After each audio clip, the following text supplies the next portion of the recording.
झटका देने का प्लान बना लिया है कि इन तीनों ऐप्स पर ताला लग सकता है और यह खबर वॉशिंगटन के गलियारों से लेकर दिल्ली तक हलचल मचा चुकी है।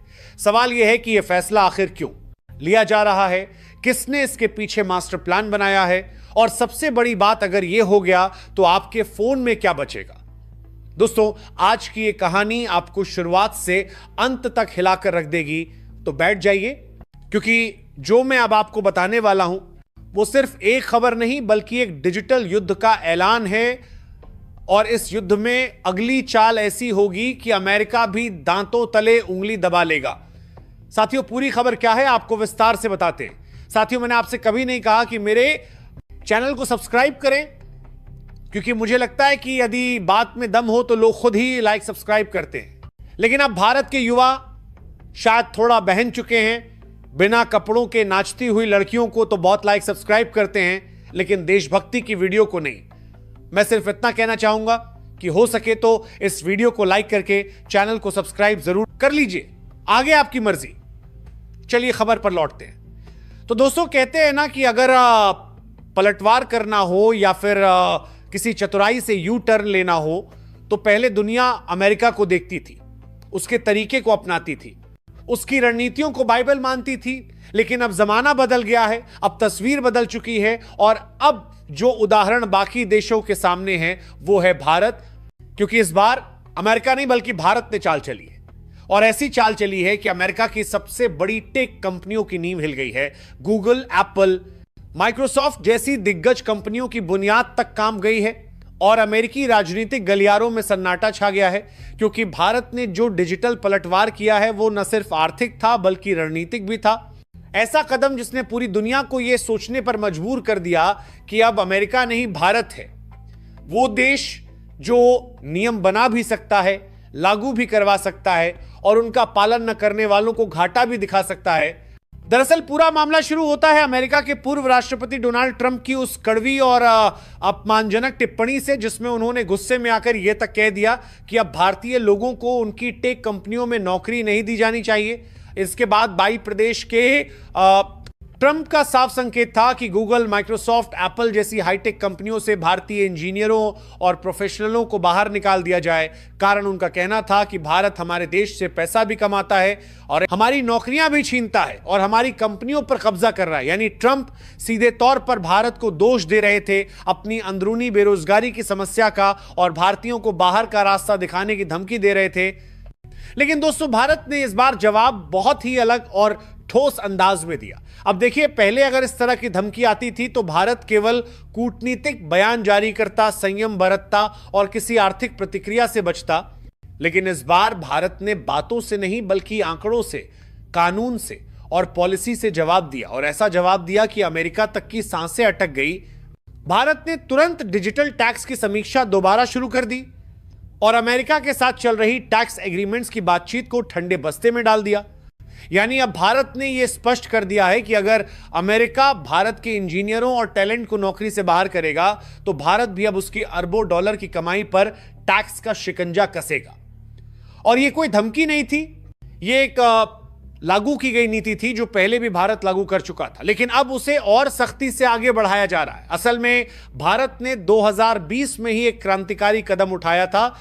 डिजिटल इक्वलाइजेशन लेवी यानी डिजिटल टैक्स लागू करके भारत ने यह दिखा दिया था कि जो विदेशी कंपनियां भारत में सिर्फ डिजिटल माध्यम से पैसा कमा रही हैं, उन्हें भी टैक्स देना होगा। यह टैक्स 2 स्तरों पर लगाया गया। एक 6% का टैक्स उन कंपनियों पर जो भारत में ऑनलाइन विज्ञापन सेवाएं देती हैं, और दूसरा 2% का टैक्स उन्हीं ई कॉमर्स कंपनियों पर जो भारत में डिजिटल सामान या सेवाएं बेचती हैं। यह एक ऐतिहासिक कदम था, क्योंकि इससे पहले विदेशी कंपनियां भारत से अरबों की कमाई करती थीं, लेकिन टैक्स के नाम पर वो बहाना बना देती थीं कि उनका भारत में कोई स्थायी कार्यालय नहीं है, इसलिए टैक्स देने की जरूरत नहीं। लेकिन भारत ने कहा कमाई भारत से हो रही है तो टैक्स भी भारत में देना पड़ेगा। अब जब ट्रंप ने हाल ही में भारतीय इंजीनियरों को अमेरिका से बाहर निकालने की धमकी दी तो भारत ने भी चुपचाप नहीं बैठा, बल्कि उसी डिजिटल टैक्स को और आक्रामक तरीके से लागू करने के संकेत दे दिए। भारत ने साफ कर दिया कि अगर जरूरत पड़ी तो 2% टैक्स को बढ़ाकर 4% और 6% को 8% कर दिया जाएगा। और यह केवल शब्द नहीं है दोस्तों, इसका सीधा असर अमेरिका की सबसे बड़ी कंपनियों की कमाई पर पड़ेगा। आइए आंकड़ों की बात करें तो अकेले गूगल हर साल भारत से लगभग 4,000 करोड़ की कमाई करता है, अमेजॉन लगभग 35,000 करोड़, एप्पल 1,000 करोड़ से ऊपर और मेटा यानी फेसबुक और इंस्टाग्राम 1,500 करोड़ से ज्यादा का रेवेन्यू जनरेट करती हैं। इन सभी कंपनियों का मिलाकर देखा जाए तो भारत से इनका कुल वार्षिक रेवेन्यू करीब 1.2 लाख करोड़ से भी ज्यादा है। और अब अगर भारत इस टैक्स को डबल कर देता है तो इन कंपनियों को हर साल हजारों करोड़ का घाटा झेलना पड़ेगा।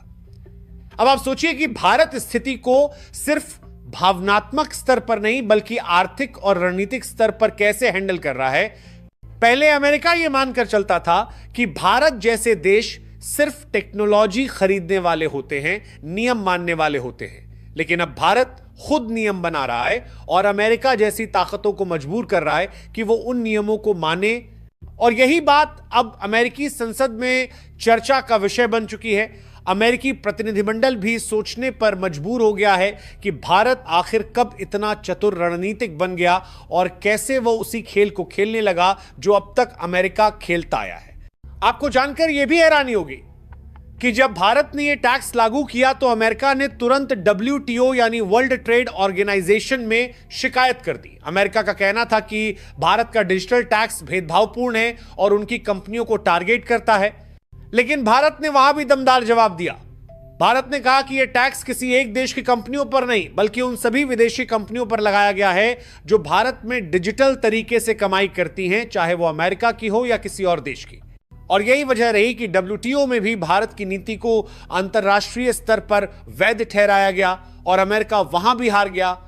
अब सोचिए, जो अमेरिका हमेशा अपनी शर्तों पर दुनिया से व्यापार करवाता था, अब भारत के डिजिटल नियमों के आगे झुकने पर मजबूर हो रहा है। और यही वजह है कि ट्रंप को फिर से हमला करना पड़ा, लेकिन इस बार उन्होंने शब्दों से नहीं बल्कि भारतीयों की नौकरियों पर हमला किया।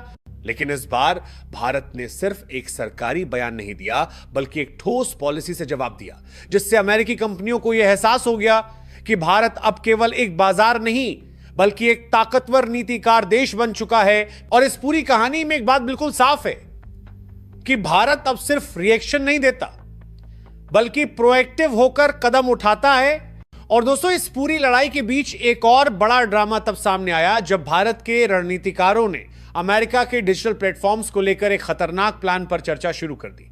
हां दोस्तों, मैं बात कर रहा हूं YouTube, Instagram, Facebook जैसे प्लेटफॉर्म्स की, जिन पर भारत के करोड़ों लोग रोजाना निर्भर हैं। अंदर खाने चर्चा हुई कि क्यों ना इन अमेरिकी प्लेटफॉर्म्स को भारत में बैन कर दिया जाए, ताकि अमेरिका को यह साफ संदेश मिल सके कि अगर वो हमारे टैलेंट के साथ खिलवाड़ करेगा तो हम भी उसके डिजिटल साम्राज्य को भारत में खत्म कर देंगे।